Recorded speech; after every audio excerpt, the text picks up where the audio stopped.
Film diawali dengan memperlihatkan seorang wanita bernama Jin Hayung. Hayung sendiri memiliki seorang kekasih bernama Han Ki-jun yang telah menjalin hubungan asmara selama 10 tahun dengannya. Saat itu, Hayung yang hendak pergi ke kantor, tiba-tiba dia pun mendapatkan telepon dari rekan kerjanya yang bernama Shin Soo-ho yang memberitahukan bahwa kemungkinan hari ini akan terjadi hujan es. Namun Hayung malah menolaknya karena berdasarkan dari data analisis mereka, kemungkinan terjadi hujan es hari ini sangatlah kecil. Namun tak lama kemudian hujan es pun tiba-tiba terjadi, sehingga hal itu membuat situasi di kota menjadi kacau dan menyebabkan banyak sekali kerugian. Di suatu hari, Bung San pun mengadakan rapat secara online bersama stasiun pusat dan beberapa BMKG wilayah lainnya. Hal itu dia lakukan hanya untuk sekedar membahas mengenai perkiraan cuaca hari ini. Siwo lah yang telah memprediksi mengenai hujan es kemarin. Namun Siwo yang tidak bisa menunda waktu lagi, kemudian dia pun menghubungi Suho dan memintanya untuk segera memberi peringatan cuaca. Suho yang percaya akan prediksi dari Siwo pun, kemudian dia pun langsung menerbitkan sebuah peringatan hujan lebat di area ibu kota. Dan hal itu dia lakukan tanpa persetujuan dari BMKG pusat. Sehingga hal itu pun membuat Hayung sangat marah dan dia pun langsung menegur Suho. Namun, Suho kemudian menjelaskan bahwa dirinya lebih percaya kepada Siwo karena prediksinya mengenai hujan es kemarin telah terbukti. Mendengar hal itu, Hayung yang masih belum bisa menerima, kemudian dia pun pergi mendatangi Siwo ke kantornya. Di sana, Hayung pun langsung meluapkan emosinya karena Siwo telah berani membuat pernyataan seenaknya. Namun tak lama kemudian, hujan pun tiba-tiba turun sesuai dengan prediksi dari Siwo, sehingga hal itu pun membuat Hayung merasa sangat malu dan dia pun langsung pergi dari sana. Saat hendak pulang, Hayung terlebih dahulu menghubungi Ki-jun untuk menanyakan mengenai persiapan pernikahan mereka. Namun sayang Ki-jun tidak bisa dihubungi, sehingga Hayung pun memutuskan untuk pergi ke apartemennya Ki-jun. Sesampainya di sana, Hayung pun langsung dibuat hancur ketika melihat calon suaminya yang sedang asik bermesraan dengan seorang wanita yang tak lain adalah Yoo-jin. Hayung yang sudah terlanjur sakit hati, akhirnya dia pun memutuskan untuk membatalkan pernikahan mereka. Dan parahnya lagi, Ki-jun malah setuju akan hal itu tanpa melakukan pembelaan sedikit pun. Sedangkan di sisi lain, Yoo-jin yang datang ke apartemennya Siwo tiba-tiba memutuskan untuk mengakhiri hubungan mereka. Sehingga hal itu membuat Siwo sangat terkejut. Namun Siwo tidak bisa berbuat apa-apa karena itu adalah keinginannya Yoo-jin. Singkat cerita, 2 bulan pun telah berlalu. Hayung terlihat sedang pergi jalan-jalan bersama dengan Pak Choi. Saat itu, Pak Choi pun memberitahu bahwa dia telah mengundurkan diri dari kantor karena kondisinya semakin melemah dan tidak memungkinkan untuk tetap bekerja. Sehingga hal itu pun membuat Hayung mendapatkan promosi jabatan untuk menggantikan posisinya Pak Choi. Sepulang dari kantor, Hayung yang mengetahui bahwa beberapa barang di apartemennya telah diambil oleh Ki-jun, kini dia pun merasa emosi dan langsung pergi menemuinya. Di sana, Ki-jun kemudian menjelaskan bahwa dia sengaja mengambil beberapa barang di apartemennya karena merasa bahwa apartemen tersebut dibeli dengan menggunakan uang mereka berdua. Dan bahkan, Ki-jun pun menawarkan untuk menjual apartemen tersebut dan membagi 2 hasil penjualannya. Sehingga hal itu membuat Hayung terdiam dan tidak habis pikir dengan tingkah yang dilakukan oleh Ki-jun. Siwo yang kebetulan bertemu dengan Hayung kemudian memberitahu bahwa selama 2 minggu ke depan dirinya akan bekerja di BMKG pusat sebagai perakirawan cuaca di tim 2 divisi utama. Dan tak hanya Siwo, Dohan juga ternyata dipindahkan untuk bekerja di sana bersama dengan Siwo. Beberapa saat kemudian, seluruh tim divisi utama sedang mengadakan rapat untuk membahas mengenai penyebab suhu yang turun drastis. Dan setelah mendengarkan pendapat dari semua pihak, Hayung pun kemudian memutuskan bahwa kejadian itu hanyalah fenomena kontrol biasa. Hayung akan bertemu dengan Ki-jun selaku juru bicara BMKG. Tak hanya itu, dia pun akan bertemu dengan Yoo-jin karena Yoo-jin adalah seorang wartawan senior di sana.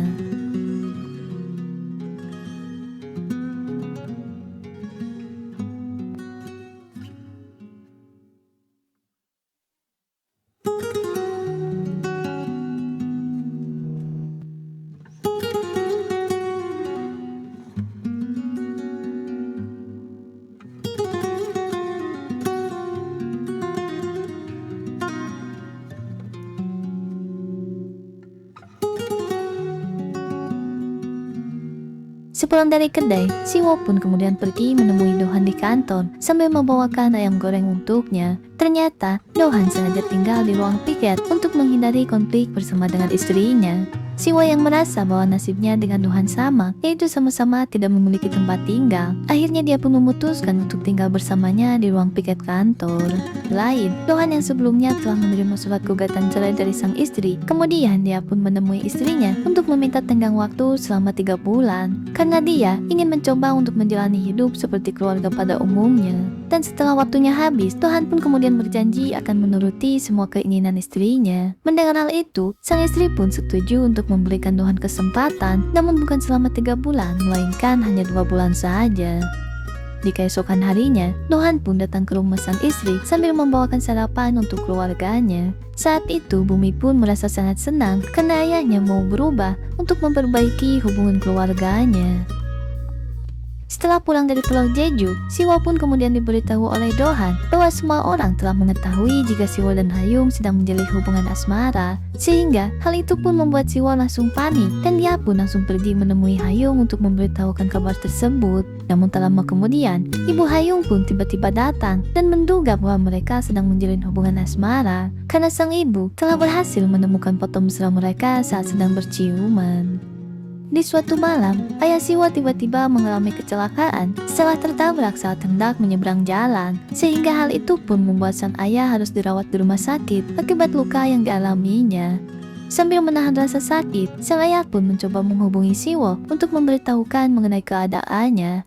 Namun sayangnya, Siwo malah mengabaikan panggilannya karena dia sudah tidak ingin berurusan lagi dengan ayahnya.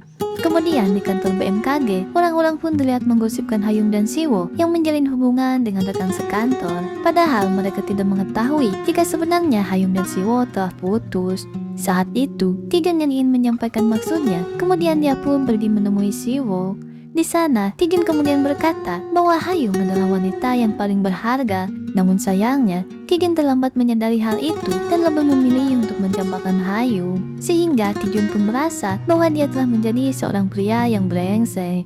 Setelah itu, Tijun pun kemudian menasihati Siwo untuk selalu menjaga hubungannya dengan Hayung. Karena jika sampai mereka putus, maka hal itu hanya akan membuat Hayung menderita hingga menyebabkan trauma yang sangat mendalam.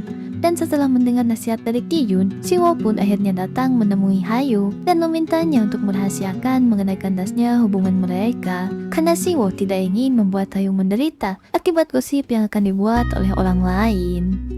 Sementara itu, terlihat Yudin yang datang menemui Tijun untuk memberitahukan bahwa saat ini dirinya sedang hamil. Namun bukannya merasa senang, Tijun hanya terdiam seperti tidak menginginkan kehamilan Yudin, sehingga hal itu pun membuat Yudin merasa sangat sedih.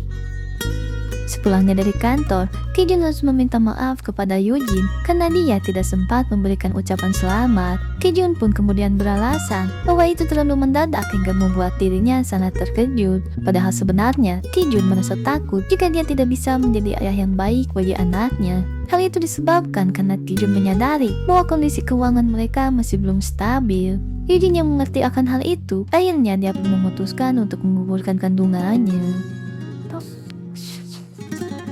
언제 많이 힘들었지. 그래도 너무 고마워.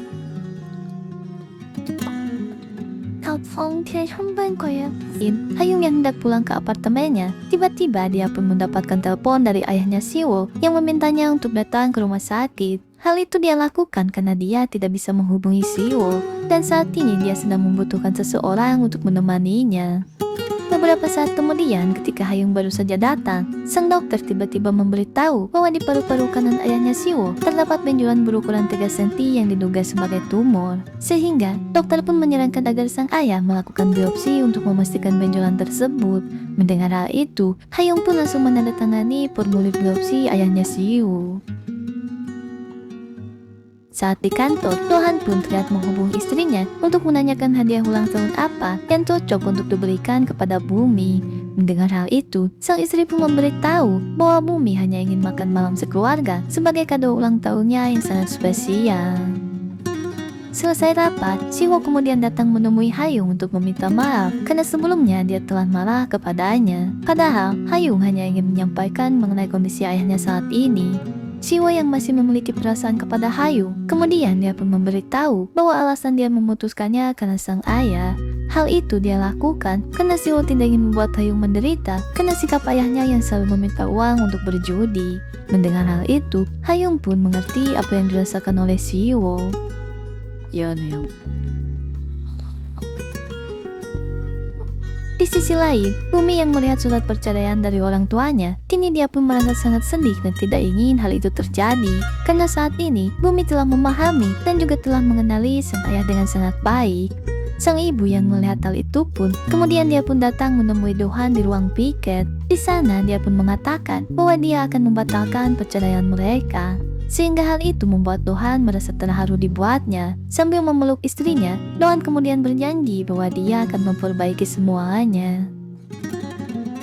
Sementara itu, Hayung yang melihat sang ibu sedang menunggu di depan apartemennya, kemudian dia menyuruh sang ibu untuk masuk ke dalam. Di sana, sang ibu bercerita bahwa kemarin malam dirinya sempat mendengar percakapan Siwo dengan ayahnya. Dan hal itu pun membuat sang ibu menjadi tahu bahwa Siwo adalah pria yang baik karena dia berusaha membujuk ayahnya untuk melakukan pengobatan. Sehingga sang ibu pun meminta Hayung untuk menjalin hubungan kembali dengan Siwo karena dia merasa yakin bahwa Hayung dan Siwo masih saling mencintai.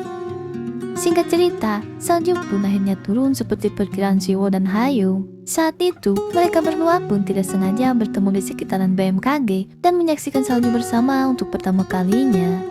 Di sana, mereka saling menceritakan mengenai awal mula ketika mereka bertemu hingga akhirnya memutuskan untuk menjalin hubungan bersama.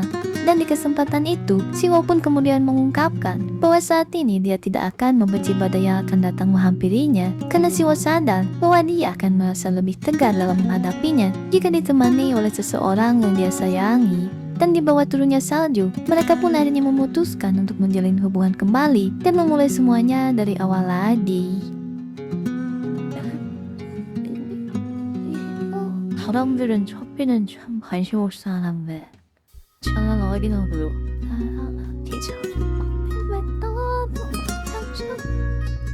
좋으면 사귀는 거고 힘쓸 때